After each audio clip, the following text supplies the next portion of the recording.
আপনারা দেখছেন নরসিংদীর কথাটি।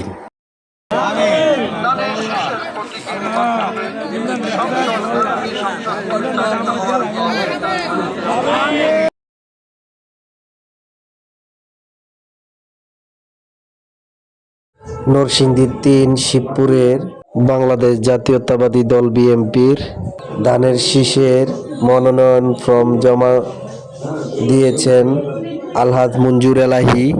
সেই উপলক্ষে দোয়া ও মিলাদ মাহফিল ও বেগম খালেদা জিয়ার জন্য দোয়া। শিবপুর উপজেলায় মনোনয়ন ফর্ম জমা দেওয়ার সময় উপস্থিত ছিলেন বীর মুক্তিযোদ্ধা আলহাজ তোফাজ্জল হোসেন মাস্টার সহসভাপতি নরসিংদী জেলা বিএনপি। উপস্থিত ছিলেন বীর মুক্তিযোদ্ধা আবুল হারিস রিকাবদার কালামিয়া সভাপতি শিবপুর উপজেলা বিএনপি।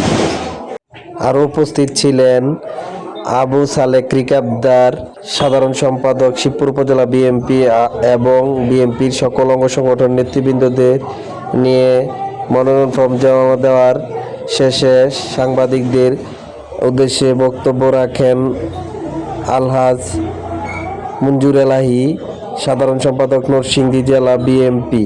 এই সময় বক্তব্যে বলেন, অবশ্যই বিশ্বাস করবেন, স্বীকার করবেন, বাংলাদেশের সবচেয়ে বড় এবং সবচেয়ে জনপ্রিয় রাজনৈতিক দলের নাম জাতীয়তাবাদী দল বিএনপি। সারাটা তো যেহেতু সবচেয়ে জনপ্রিয়, তো সারাটা তো আমি মনে করতেছি আজকে বাংলাদেশের মধ্যে এই ৩০০ আসনের সবচেয়ে বেশি ঐক্যবদ্ধ বিএনপি হচ্ছে শিবপুর উপজেলায়। সে কারণে কিন্তু আমাদের আজকের এই মিলাদে ৫-৭ হাজার মানুষ, আমরা কিন্তু কল্পনা করি নাই যে এত মানুষের আলহামদুলিল্লাহ।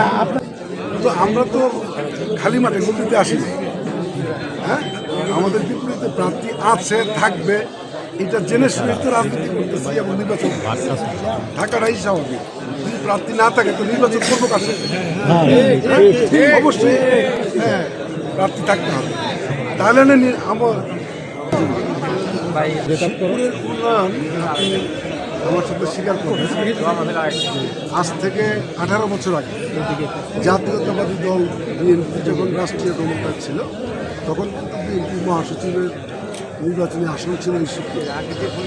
উনি মহাসচিব ছিলেন, স্থানীয় সেক্রেটারি ছিলেন। শিবপুরের এমন কোনো রাস্তাঘাট নাই যখন উন্নয়ন করেন নাই, ব্রিজ, কালভার্ট, স্কুল, কলেজ, মসজিদ, মাদ্রাসা করেছেন। তার মানে বিএনপির সময় উন্নয়ন হয়েছে। এই 17 বছরের মধ্যে যেই রাস্তাঘাটগুলি বিএনপির আমলে হয়েছিল, ওই রাস্তাগুলি ঠিক রাখতে তাদের পক্ষে সম্ভব হয়। নতুন উন্নয়ন তো সম্ভব দূরের কথা। এখন আমরা যেহেতু উন্নয়নের দল করি, উন্নয়নের রাজনীতি করি, সে কারণে আমি বিশ্বাস করি আবার যদি জনগণ ভোটের মাধ্যমে জাতীয়তাবাদী দল বিএনপি রাষ্ট্রীয় ক্ষমতা আসতে পারে, পূর্বের ধারা অবশ্যই আমরা অব্যাহত রাখব।